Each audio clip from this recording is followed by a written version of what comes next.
Welcome to the Veterinary Social Media Podcast, where you learn how to navigate social media and apply it to the world of veterinary medicine. I'm your host, Cheyanne, and let's get down to business. Hey, welcome. I am going to be sharing with you my SOP that I have used for years, and all my years of managing social media for my general practice that I was at, for my social media clients that were veterinary consultants, other hospitals, industry partners, and for myself.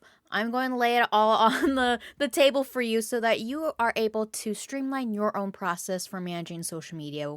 Whether you have help at your practice or if you're just the only one who's managing social media right now, I promise you this system has saved me a ton of time, a lot of stress, or it's reduced a lot of stress for me, and really has given me back the energy that I need to actually engage with people, which, spoiler alert, is really how you are going to leverage your efforts for social media and getting more engagement. So I'm going to walk you through my 8-step SOP that I've developed and really honed in, and I want you to make it your own. So take what I'm going to share with you, try it out, and then make it your own as much as possible. All right. Before we dive into this episode, though, I want to take a moment to let you know that this episode is sponsored by Vet Social Hub.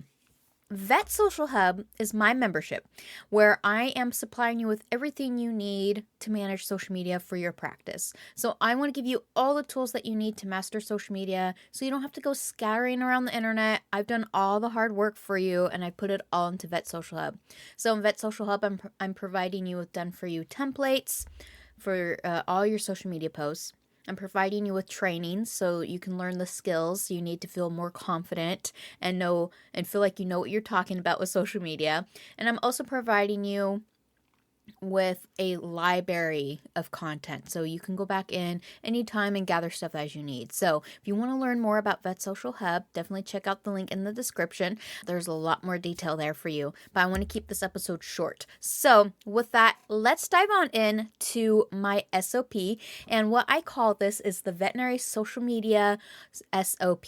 All right, very simple, but it's an 8-step formula that I've created that is done throughout the month. So feel free to start off with a month planning and see if that works for you. If you know that planning a month ahead of time does not work for you, then definitely feel free to adjust this to fit your cadence that works for you. But I like doing a month because I don't like to have to come back to it every week or every other week and start the whole process again. I like just to sit down once a month, get everything done, and sit back if need to, or adjust as things come up. I don't like to do things day by day. So if you are not a planner, I highly encourage you just to be open-minded as you listen to this or watch it on YouTube, because I feel like this has unlocked so much for me, and I want to be able to reduce stress in your day and give you back time in your day, right? Who doesn't want more time? So with that, the first step in my process is review it. And I do this towards the end of the month. And I have begun to kind of lump my first and second step together, and I'll talk about that more in a minute. But the review it stage is basically the time I just review all of our marketing goals, any upcoming events, any announcements, promotions, anything that I need to be aware of that's going to impact how I plan or what I create for social media.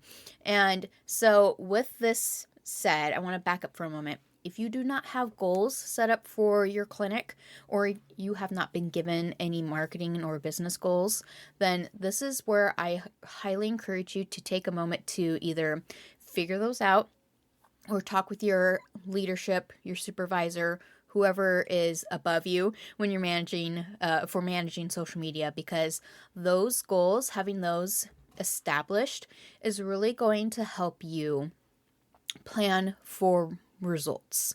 Okay. And I have a workbook, and I'll link that in the description for you, but it's a SMART goal framework workbook where we take the acronym SMART, and I will probably butcher this, but I'm going to give it a shot. What SMART stands for is specific, measurable, attainable, relative, and time bound. Okay. There's also a framework called Smarter, but I like to use the SMART framework when I'm creating marketing goals. And the workbook will walk you through it, and I will talk about this probably on another episode, but I want to focus on the SOP. So encourage you basically to go make those goals so that you can apply them to your social media plan. The second step is plan it. And like I said, I do this also towards the end of the month. What I'll do is I'll sit down in one day and review everything. So I'm reviewing everything from how the previous social media posts performed as well. I didn't mention that before, but this is when I look at all the social media, everything that's coming up, everything that has happened, and just get a good idea of what's going on. And so then I'll take that information and plan at the same time. Again, you can break this up to work however it fits for your schedule, but I've been doing this for so long now, I just do it all in one step. So with that, that's when I get my content calendar. And if you're not familiar with a content calendar is basically a calendar that holds all my post ideas or pins dates, important things I need to note that are going to impact what I'm posting. So this is where I'll put anniversaries, birthdays. We've got a summer parade coming up that we're being a part of, something like that. And things on that or of that will go in the content calendar. And I will show you how that process works later.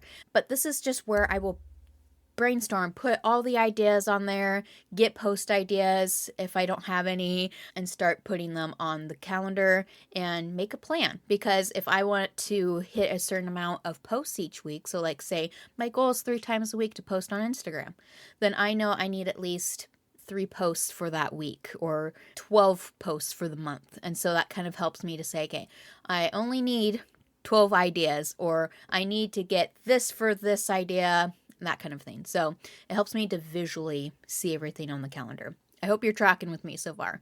So I have a whole course in Vet Social Hub that shows you how to plan it. So I highly encourage you to check that out if you become a member.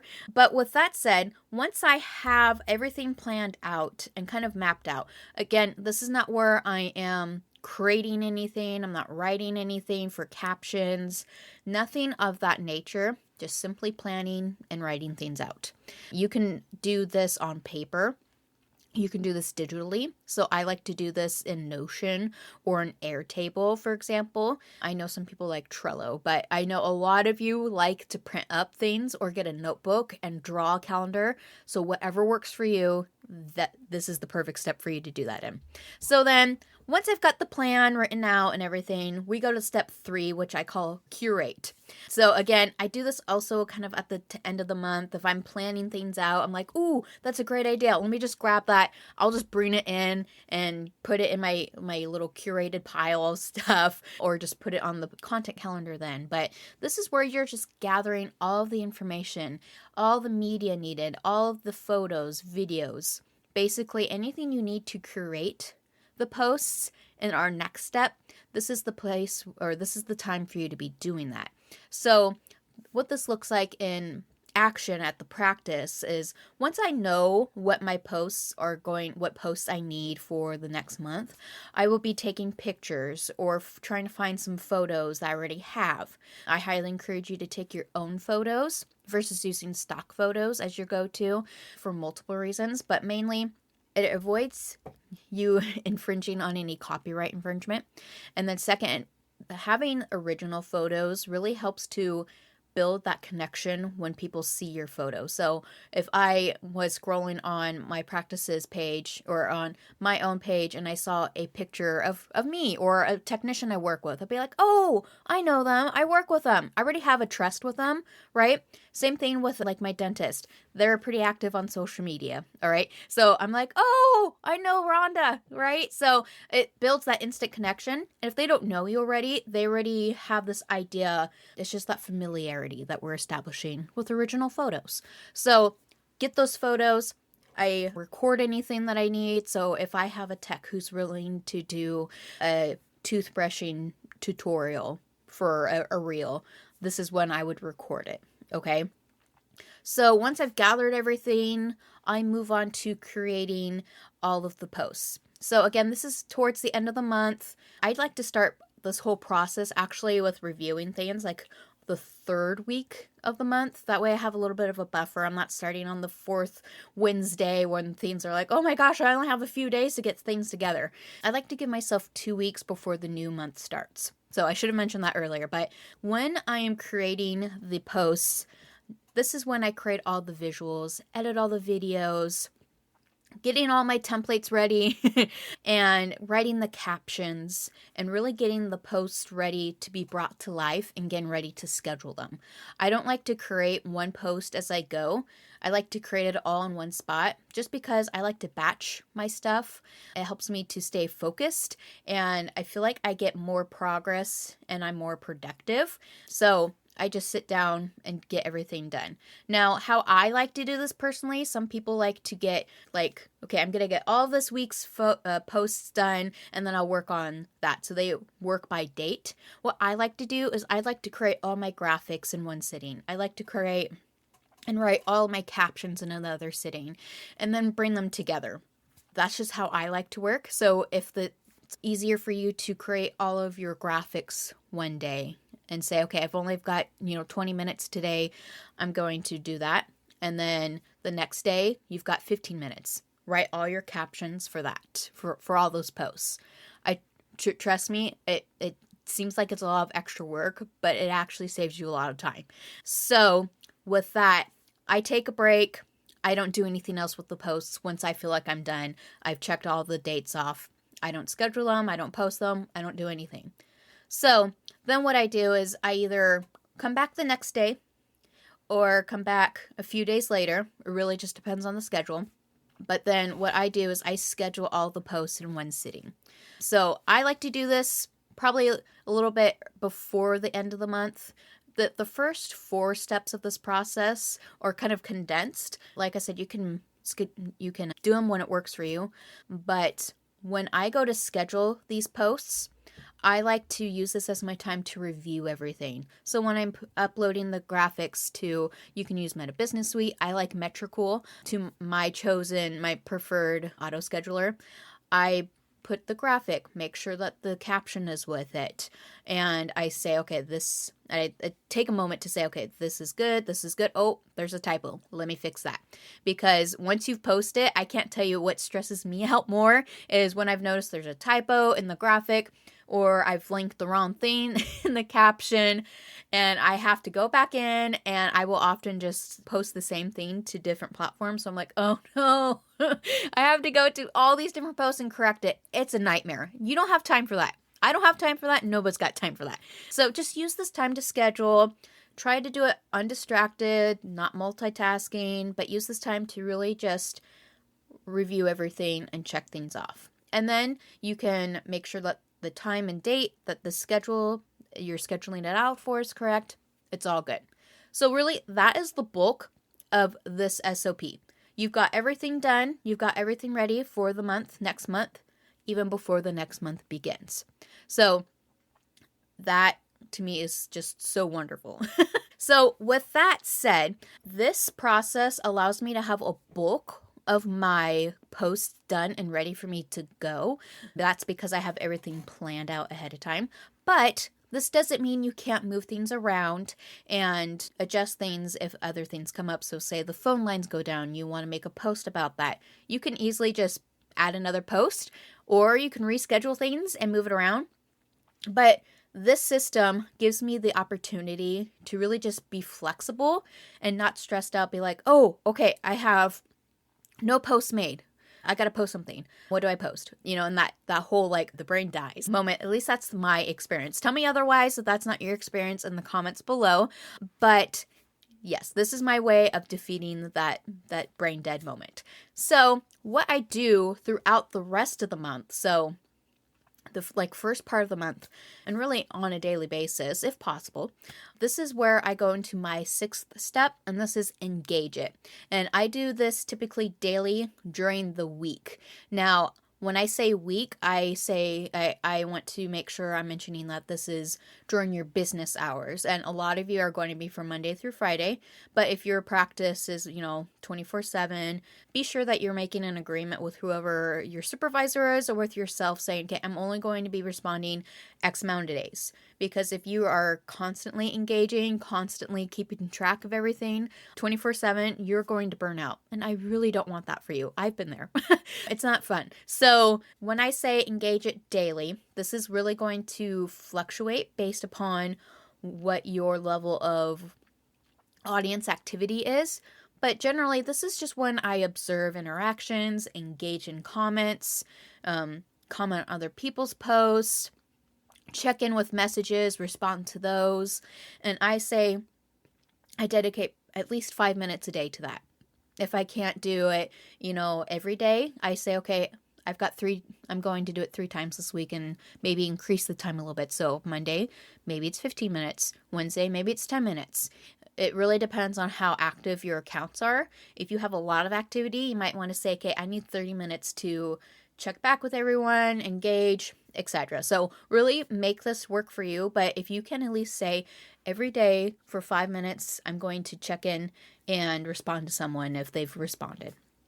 All right. So then my 7th step, and this is the 7 out of 8 steps, so we're almost there, is to track it. And I do this at the beginning of the month. After all my posts have been scheduled and everything for the upcoming month is done, I like to go back and look at the past month and really record all of my results, analyze the performance, add it to a report that I have, and really just take a look at all the social media analytics.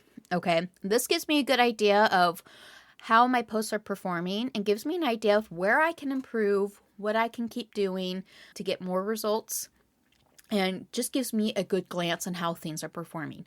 Now, I have a warning for you with this. Don't let this become your personality. I don't want you to get obsessed with tracking and the analytics. If you lose followers, if you don't get any shares or comments, that is okay. Basically, this is taking the vitals of your social media, all right? It's not life or death, though. It's just a way for you to indicate and see how well things are going, okay? Because I'm a huge proponent for you to follow on to prioritize your connections over your data and metrics, okay? I want you to be sure that you're taking priority over spending time building those connections with your followers, with your clients, versus obsessing over, we only have 100 followers.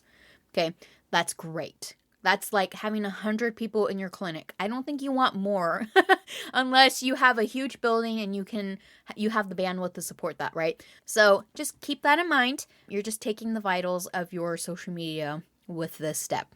All right. So then the last and 8th step is to repeat this process. Okay. So you're going to begin this process and do it again and again. All right. So with that, I'm going to have on YouTube, I'm going to have a visual of this process so you can see it. And if you want, you can take notes. I'm also going to put this in a blog for you so you can take this SOP and make it your own. And I really hope you do because I want you to be successful. I can't say that enough. So with that said, I have that you'll be able to really dive in deeper on each of these steps. And I'm going to show you exactly how to make a content calendar. I'm going to show you how to make goals that are connected with your practice's overall goals. I'm going to show you how to create content in a bit more engaging way and show you some organizational steps that's going to save you some time.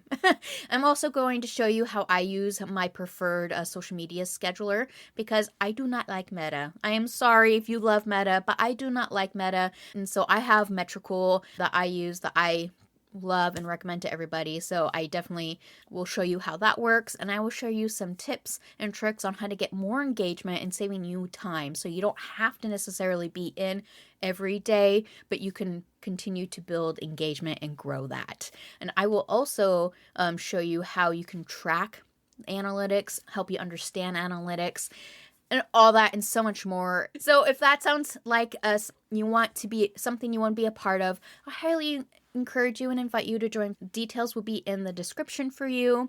Thank you so much for tuning in. If you enjoyed this, please follow, subscribe, share, all the things, and tune back next week. Hey everybody, so real quick, in the video, this is future Cheyanne, by the way, editing Cheyanne. In the video, I mentioned a workshop, and I wanted to give you more details on what that workshop was. And really, it's a boot camp. It's my Veterinary Social Media Mastery Boot Camp. And I'm basically going to give you everything that I talked about in this video, but more in depth, and really help to customize it for you so that you are not spending countless hours creating all these posts, not getting the results you're looking for, and feeling frustrated frustrated with why isn't the algorithm working for you, or why aren't people noticing things.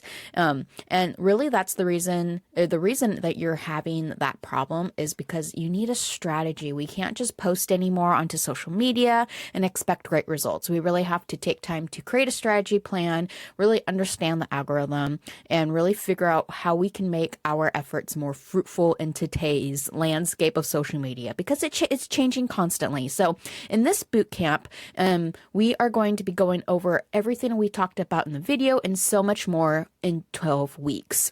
And so we're going to be going through all of this. I'll share the link with you in the description so that you can check this out for yourself. But there's going to be weekly lessons that I will be dropping every week with ways for you to make it really actionable. They are going to be short and sweet lessons so that you aren't spending a ton of time learning, but taking time to implement and get to actions and getting results. All right. Then we'll have live Q&A sessions. Those will be varied so that everyone can have a chance to come. I'll be sharing you templates and workflows and tools to really help simplify this so you can just learn it, implement it, and go. All right. That is my whole point, my whole goal for you in this boot camp. Okay. There will be a supportive community where you can ask me and your other fellow students questions, bounce ideas off, and then you'll have 1 year access to this. So even if you can't participate in the full live portion of the boot camp, you'll be able to go back, ask questions still, and get everything that you want. With that, if you want my help on a more one-on-one level, get really more customized with this experience, I'm offering VIP spots, where I'll sit down with you for 2 calls that are 30 minutes each and really guide you through some of the struggles you're having with social media, with some things you want to learn about, really anything that you want to talk about with your hospital strategy or social media.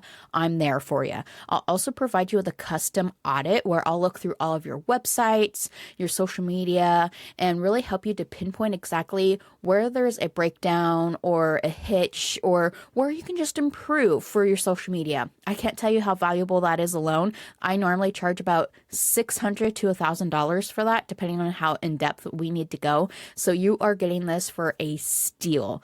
With that, you'll get a priority support through a Voxer channel. And if you don't know what Voxer is, it's like a walkie-talkie app where we can basically talk live, but in our own time. So you'll be able to have access to me throughout the whole time of the boot camp. So if you have a question, if you want me to review a post for you, if you are unclear how a tool works, I'll be able to hop on Voxer, give you a voice memo, and we'll be able to help you somewhat live, right? So with that, you're getting that for a steal of a price because, like I said, I normally charge close to $1,000 plus for that support. So to join the boot camp, there's the prices, there's the VIP spots, and the boot camp starts on April 4th, 2025. All right. So if you want to join that, be sure you join in now. Talk with your practice owner, your leadership, whoever before that due date, because we will close the doors. No one else will be able to come in after that date. Okay. So with that, I will let you get back to your day, but thank you so much for watching today's video. Remember to follow, subscribe, share, all the things, and I hope you join us for the boot camp. All right, bye.